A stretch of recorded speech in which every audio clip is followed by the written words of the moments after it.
Alors.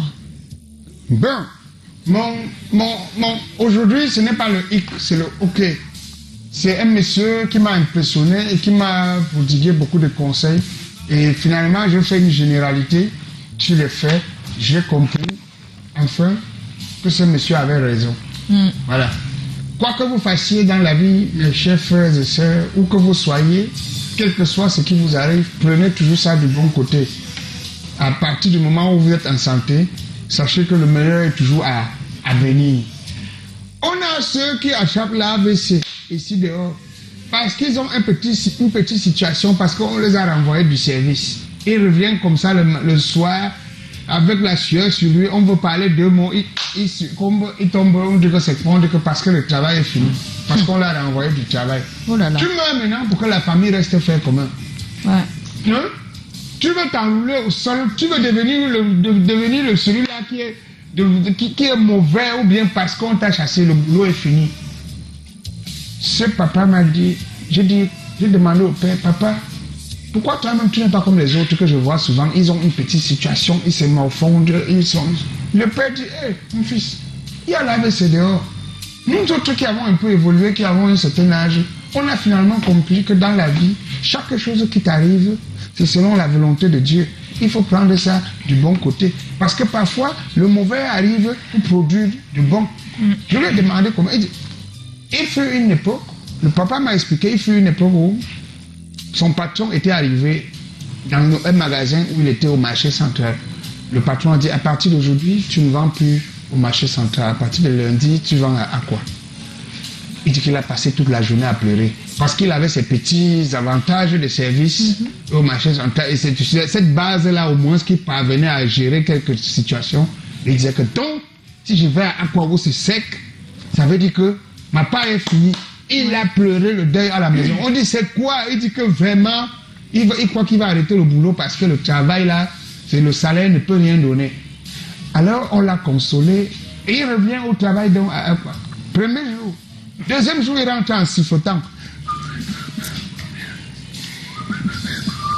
Dieu est bon, il m'a fait du bien. On dit, hé, le père, qu'est-ce qui se passe? Tu ne pleures plus? Il dit que, tu sais que Dieu était comme ça en train d'utiliser une certaine technique pour m'envoyer à Aqua comme ça pour que vraiment que ma vie change. C'est plutôt à Aqua qui est bien par rapport au marché central. Parce que là-bas, quand 2 clients par jour entrent, ils te font seulement quelques achats, un beau costume comme ça, tu as les avantages qu'au marché central, il te faut même 2 semaines pour avoir rien qu'un seul avantage. Finalement, je comprends que c'était Aqua qui était bien. On dit, mais pourquoi tu voulais alors te tuer? Tu voulais même laisser le travail, pourquoi? Donc, mes frères et sœurs, ce que nous voulons dire ce soir, c'est simplement que chaque chose qui arrive, prends ça du bon côté.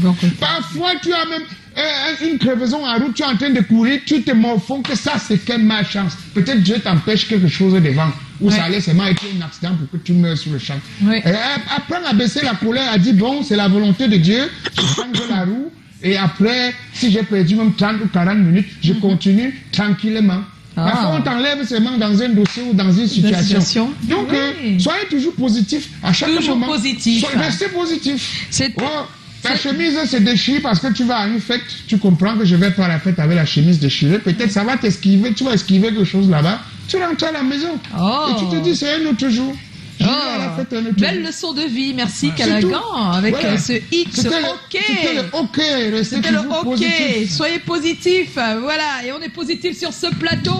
On n'oublie pas que depuis lundi, on reçoit des dames, demain ce sera une autre dame, après-demain ce sera une autre dame, en tout cas c'est la semaine des dames, là. Ah ouais, et vous voyez bien des dames entrepreneurs, hein, voilà. Mieux de vous, c'est comme ça tu parles vite. Mais attends, je devais parler lentement, hein? Non, c'est ça. Tu n'es pas content? Non. Est-ce que je dis quoi? Attends, tu n'es pas content d'avoir les femmes à tes côtés tous les jours? C'est bien de valoriser les femmes. J'ai simplement dit que refait aussi la même chose quand ce sont les hommes. Ah, mais les hommes ont fait tous les jours. Parce que tu toujours dis, vous, les femmes, elles sont... Et ça te dérange? Ça me dérange pas. Non, ça te dérange. Sinon, tu n'en parlerais pas comme ça. Non, j'ai juste... Quand ça va être un homme, tu fais aussi la même chose. Vous voyez les hommes, hein, ils n'aiment pas quand on valorise, hein, la femme, hein. Mes félicitations, les femmes. Voilà, ça commence. Alors, on va tout de suite accueillir Chlorel pour le thème de ce soir. Émilie, le thème de ce soir. Voilà Chlorel. préférez-vous pour votre fille? Voilà. Émilie, Qu'elle soit mariée sans emploi ou célibataire avec un bon emploi? C'est la question qu'on a posée ce soir. Et c'est un choix à faire. mince. On peut aussi décider de ne pas faire de choix. Mais bon. Ça, c'est Chlorel. un sujet, hein. Chlorel nous attend depuis quelques secondes, il va nous retrouver.